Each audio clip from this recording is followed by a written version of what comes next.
แม่น่าจะทาบรัศมีปทุมวันเล็กได้แล้ว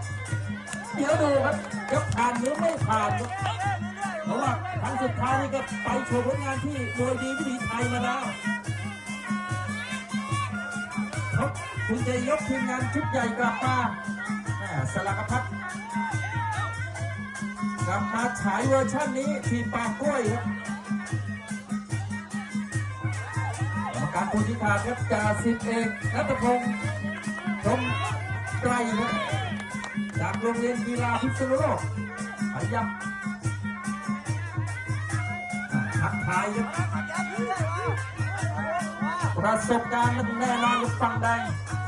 น้ำเงินความสดทักทายครับ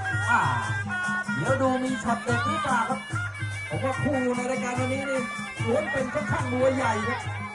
ตามสไตล์ของตาเชิดราชา